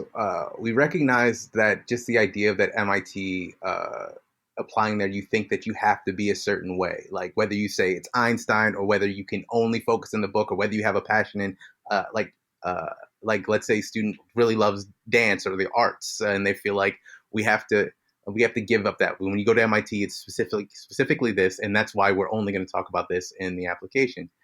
So that's why we put so much effort into the schools we visit when we're allowed to do such a thing during COVID. The amount of info sessions that we do digitally, what we do on our social media to kind of show all the different ways that we interact with students, everything that's available in students. That's why we put such an emphasis on our info sessions on the humanities side of things. Because a lot of people know, no, it's just not STEM-based. You can major in humanities. We have Pulitzer Prize winning authors, and we have people like Petey who are teaching in our humanities section who are talking about things and then finding that intersection between tech as well as liberal arts education is core to our mission. We also just want people to know that, yes, you can make it at MIT. Yes, there are certain things that we recommend. There are certain level of academic achievement that you have to have. But if you have that, there's no reason to be afraid of applying to MIT, because the worst thing that can happen is you get declined. But what would happen if you don't apply? It's the exact same thing. But the only difference is you didn't actually try. So I think it's worth it. I would also like to add that Einstein wasn't Einstein. His papers were significantly co-authored by his wife, who remained uncredited, but who also had graduate education in physics. And I think that's it's an important thing to say, because the idea of the lone genius is a historically contingent, problematic, and inaccurate one. And at the same time that we help students understand their own potentials, I think that we have a responsibility to destabilize those intimidating historical figures who have been constructed in a particular way because of a particular theory of how science history works, and to tell students that through their collaboration and the realization of their own potential with others, they can achieve things that they care about too. Great. Love that. And now it's time for our college spotlight of the week.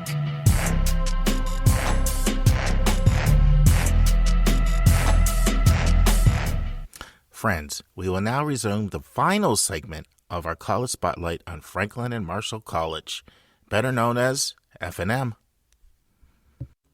Some of their overlap schools are Dickinson, Lafayette, Muhlenberg, Bucknell, Lehigh, Haverford, Union, and Skidmore, all like liberal arts and science schools in either Pennsylvania or close to Pennsylvania. I want to say a few things before I get into stats, and I'll come back to this later, Lisa. This is a really academically rigorous school. Like, it is a lot of work. It is challenging, and it's pretty intense. And it's also a school that does not have grade inflation. Like, I sent a student there once. This was not that long ago because she actually graduated in 2018. And she was coming from probably the second most respected private school in her large city. And at that second large private school, she had 1 B for all 4 years. And she had no B's in high school. So she had like straight A's, in middle school. So you had straight A's in middle school and she had 1 B in high school.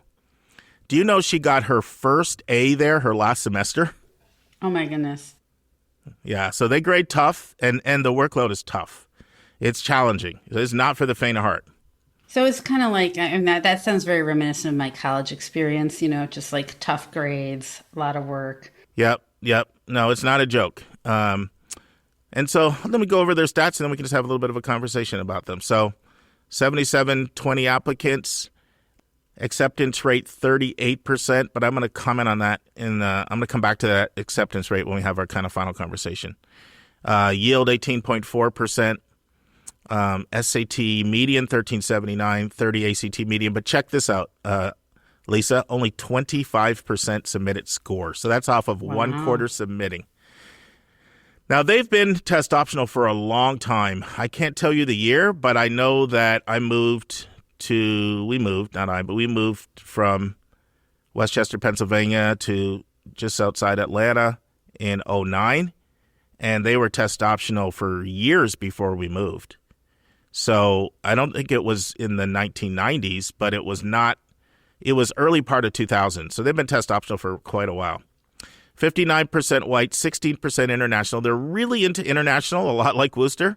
In fact, they spend 100 days on the road in international countries traveling. Wow.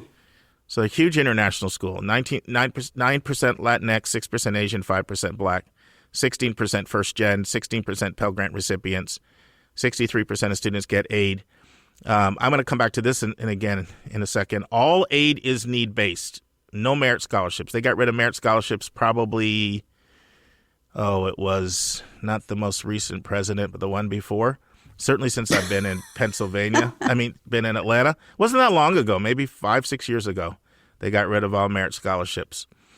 Aid budget, $16.2 million, 2,413 students. Well, they kind of range between 2,200 and 2,450, depending on the year.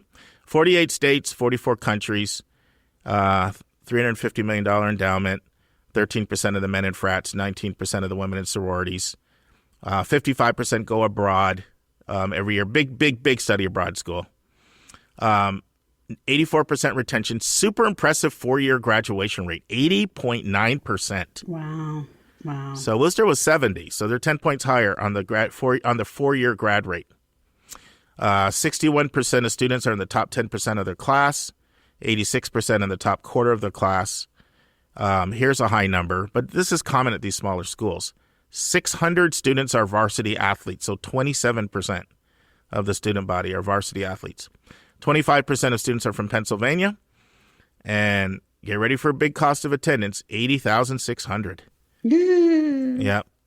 Average grant has been going between $46 and $50K, though. So really large, but remember, that's all need-based. All need, yeah. Yeah. So what are any final reflections? I'd like to know your final reflections, then I'll share a few things. Sure. I was wondering in terms of like the grading. Okay, so if it's a pre-professional school, but the grading is really hard, I'm hoping that the applications committee at the medical schools or law schools or dental schools take that into account. Does that hurt people's chances if they're going to be going on? So students feel this way all over the country. This is not just an F&M thing.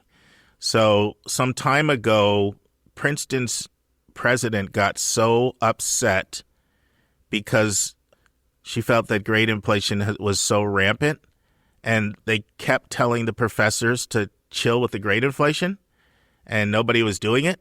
So they put in place mandatory 30% A's. That's it. Like they basically created like a curve. Oh, yes. The dreaded curve. Yes. And students were freaking out. I also saw this at Davidson, which is known for its intensity. They were like picketing and campaigning like that. And then Davidson went to allowing you to have like 2 or 3 classes that you can convert to pass-fail to appease things. So the perception is out there that it hurts you. And, you know, they would say, look at our track record. We have kids all the time getting in, and, you know, they work to educate the different places they send people to about their grading. I feel in reality, it boils down to it depends on the school. It depends on, I think for some places it will hurt, to be just completely honest. But I think for a lot of places that are used to getting a lot of your students, it's kind of your job. Just you know, it's your job in holistic review to know the schools that, you know, that you take kids from, and it's your job to know that this place grades really hard. What are you thinking? Oh, I mean, I guess it's like a teeny tiny risk, but I guess as long as you are interested in the schools that they have good relationships with, it's probably fine. You know, if you're stepping outside that group, it might be a little bit more of a wild card situation, but yeah, it's a kind of thing where, like, I'm going to want to see hardcore data. I want to see, like, how many people applied, where they got in, what their GPAs were. That's the kind of thing I would want to know if I'm looking at med school, law school, you know, MBA programs. That'd be part of my research. So it's a good question. Any other thoughts, questions, observations, anything? no, I mean, it sounds like a great place. I'm sure the weather is a little chilly for us weather weenies, right? So it is, but the thing is, you know, so those of you who don't know, we lived in Dallas, Texas I lived in Dallas, Texas from 1987 to 95. I got married in 90. So Anitra was there in 1990. Then our oldest child, Karis, was born and we were in Philadelphia. We moved to Philly for 2 years and then to Westchester. So I was freaking out. I'm going north. I'm going to die. I said I would never do this again. No. I was freaking out, but I was pleasantly surprised at how different Eastern PA is compared to 3 other places that I lived in my life, which were south of Toronto, Michigan, and Chicago. Like, Pennsylvania is still one of those places where they get a little bit of snow, like an inch, and there's no bread in the store. Everything closes down. It's not like the Midwest, nor is it like Western PA. Like, yeah, Pittsburgh, where my mom grew up, they could get some snow. No, it's completely different. And it's not Rochester. It's not Buffalo. It's not. So it's too cold for me. It was one of the reasons we moved. But I'm a whip, you know. I'm not a weather winnie. I'm a weather whip. So for me, it's too cold. But from somebody from Chicago, it would feel like Florida probably. Gotcha. Okay. Good to know. That's a good scale. It's DC weather. If you know, if you look at DC weather, it's basically DC weather. So there's one other thing that I think is important. There's a couple things that I think are important to point out. And so, you know, like I said, I'm trying to have this conversation like we had last week. Like, what would be some potential weaknesses for the school or shortcomings or maybe things that people should be aware of? And I'm going to try to hopefully I capture the nuance on this. I am always I'm conflicted when a school has no merit money. Part of me wants to cheer for them because there's only one pot of money, right? And it either goes to merit or it goes to need. And so when schools make this decision to go to need, they are really helping so many like under-resourced kids be able to afford college. Because when you give all your money away in merit, you're really hurting kids that can hardly afford to pay for college. And I really respect Daniel Porterfield, who was the president at the time, and he had such a passion for helping make college affordable to under-resourced and families who are not of means. And so he made this commitment, which all the Ivies and the NESCAC schools and the highly selective East Coast schools tend to do. On the other hand, I have no problem helping people find merit money because the formula is jacked up and it's bogus and it takes too much of your discretionary money. So I don't feel bad about coaching people on how to get merit aid, right? Because we've seen that formula and we know it doesn't even look at expenses at all. So there's 2 reasons I bring this up. One, if you're a family that's not going to qualify for money, and there's 2 types of those families. There's some that have so much money that $80,000 is nothing. And there's a lot of them that Right. 80,000 is going to really, really, really completely just impact them in some very, deleterious ways. You need to know that, one, you won't get merit money. So that's one thing about this school. The second thing, and this is tricky, and hopefully I can convey this. It is very hard to be a school and to say you're not going to give merit money. It is very, very, very hard. Salingo calls it buyers and sellers, right? I had a chapter in my book about how, like, Denison did not want to give merit aid, but they were just under so much pressure they had to do it. And then Kenyon did not want to do it, and they were under pressure, and they had to do it. Oberlin didn't want to do it. They were under pressure because people kept getting in overlap schools with $20,000 and $30,000 offers. Connecticut College, for the longest time, said, no, we're like, our schools we see as our peer schools, they don't offer merit aid, like the Middleberries and the Tufts, and Williams and all these schools. And Wesleyan, they don't offer merit aid. And then Connecticut College had to fold and do it because they were just losing too many applicants. I questioned when F&M made this decision if they have that much brand strength in the marketplace to be able to get people to pay $80,000. And they have really struggled. So their enrollment is down from 2,400 to 2,200. Their acceptance rate was 30%. 3 years ago, it went to 34%. The next year, it went to 38%. The next year. So they're accepting more kids, and they're still enrolling less. And a big article came out in 2019 about the $8 million budget shortfall that they had, mostly because of the big commitment that they had made to need-based financial aid. And it was a big controversy. You can read it if you just Google F&M budget crisis. Lots of articles will pop up on it. And, here's a quote from a Lancaster paper on February 19, 2019. Franklin and Marshall will cut staff as it faces an $8 million budget deficit caused in part by an increased commitment to financial aid, its president said. So, it's so commendable what they are doing, but you can get away with that if you're Pomona or Tufts or Swarthmore or Williams or Yale, Stanford University. There's a very short list of schools that can get away with it, and I just don't know if Franklin and Marshall is able to pull it off without it hurting. They had to lay off 40 staff and do a lot of other things, and so it might affect the quality of the education. Well, negatively. I mean, it's a really, really, really good school. I don't have any questions about the school that way, but here's another thing to be aware of. When a school has some of this financial challenges and when they're committing to meet 100% of need and they're committing to only do need-based, then there's several things that are going to happen. This school is going to be very need aware, like I talked about Lafayette the other day. They're going to be very need aware. And so if you are somebody who needs a lot of financial aid, you really need, you probably need to apply for an early decision here because they're going to be looking for people that can pay just because they have a $350 million endowment for 2,200 kids. I'm privy to some stuff about Davidson just from my affiliation there.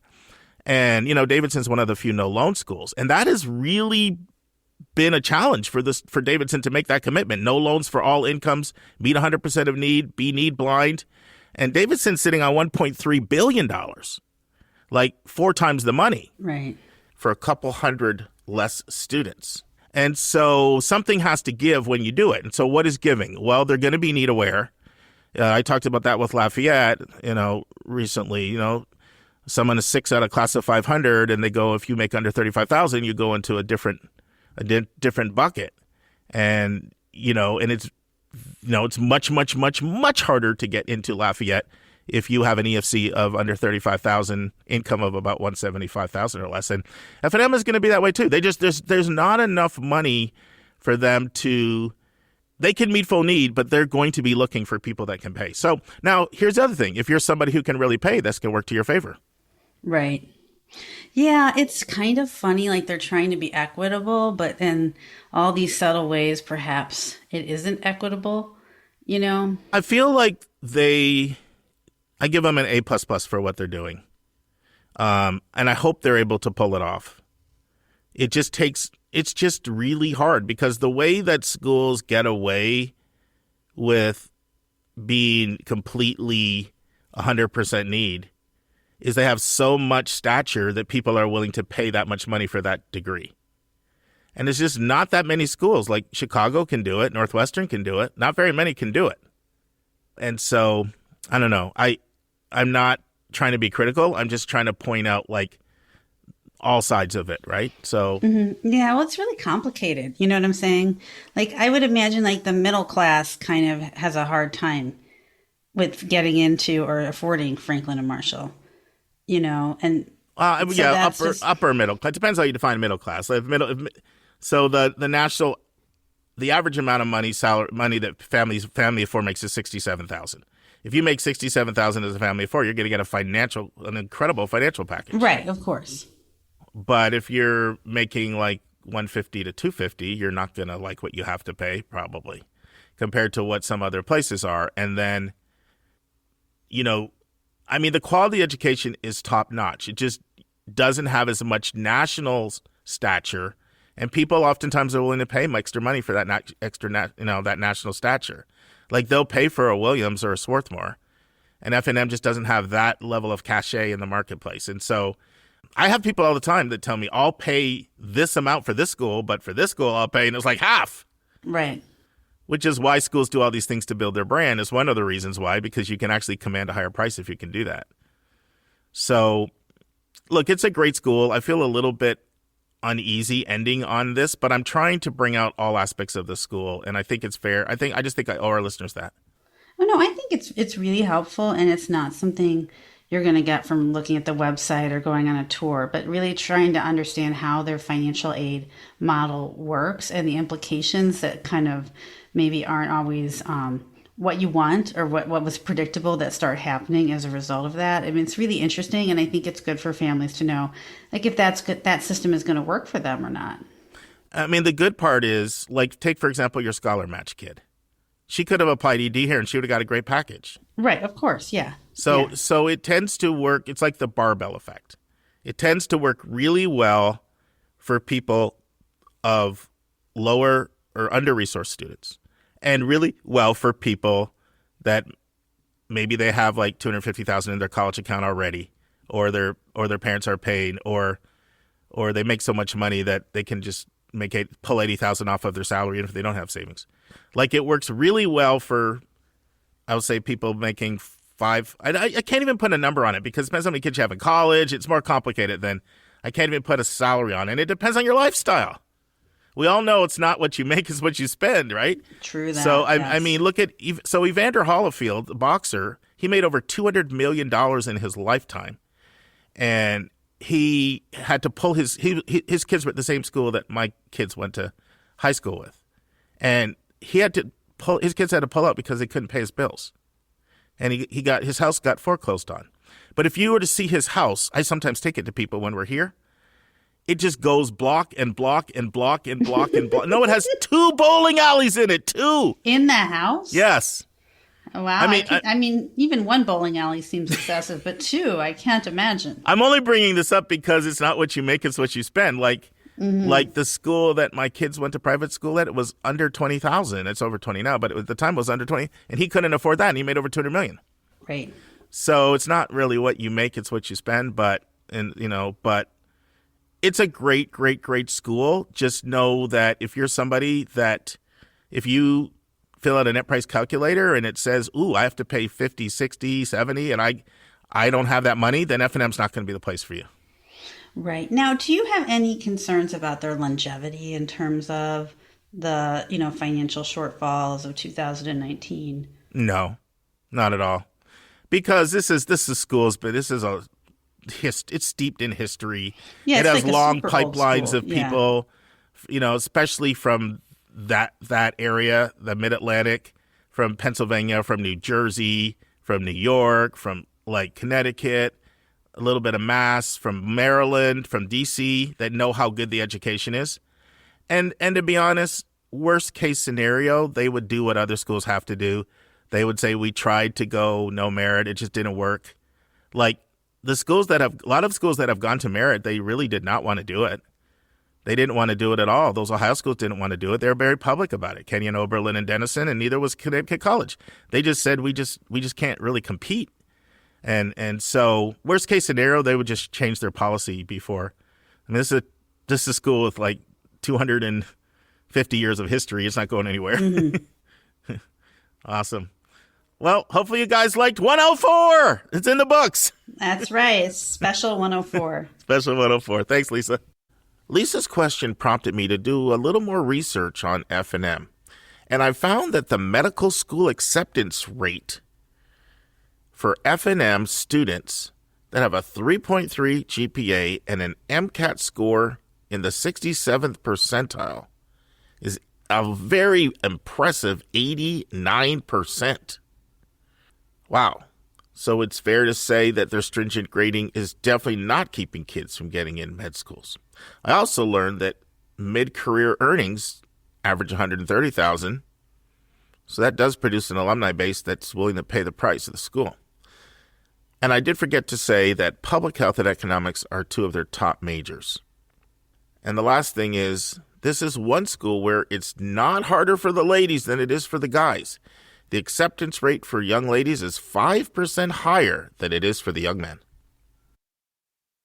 Next week in the news, check this box if you are a good person. An article by Rebecca Sabke of the New York Times. Our question from a listener is, my questions are these. How often do schools rescind their offers of admission based on academics? If a student has one grade slip, will that be the basis to rescind? Should students who apply ED be encouraged to apply to several schools EA so they have an acceptable backup if something crazy happens with a rescinded offer of admission from an ED school? Those questions are from Shauna from North Dakota. Our interview is the final part 2 of 2, with Chris Peterson and Kellen Manning, 2 MIT admission officers, on understanding MIT. And there'll be no college spotlight, as Chris Peterson and Kellen Manning's 25-minute conversation about MIT is the college spotlight for the day. And friends, remember, it's not where you go, but it's what you do when you get there, and it's what you do when you get out of there. And college is not a prize to be won, but it's a match to be made. See you next week. Awesome. And that's our show. A big thank you to you, our listeners, for tuning in this week. If you find this podcast helpful, please subscribe so you get every episode as soon as it is released. If you are interested, there are a few ways you can really support our podcast. You can click the share button and send it to your friends and acquaintances. You can help us pay our staff and our expenses by donating on our website. You can write a review for us on your favorite podcast listening app. I am the producer of the Your College Bound Kid podcast.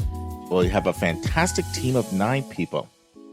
Shout out to our co-host, Dr. David Williams and Dr. Lisa Ruff. Our sound engineer, who fixes all of our many errors, is Nemanja Motvich. The amazing music you hear is from Victor Allen Weeks. Marketing designs are from Kimberly Blass. Our image editor is Talha Khan. Joy Stucker does our website episode updates. And our webmaster is Dalianas Dimitri. If you want to have a college coaching session with me, just text me at 404-664-4340. If you have a question you want to ask, or a college you want Lisa or me to do a spotlight on, or if you have a recommended resource or an article you think we should share, just send it to questions@yourcollegeboundkid.com. By the way, check out our website, where you'll find lots of content that is not on any podcast app. Our website is yourcollegeboundkid.com. We think of you as our listening family, and we look forward to meeting again with you, our family, next week.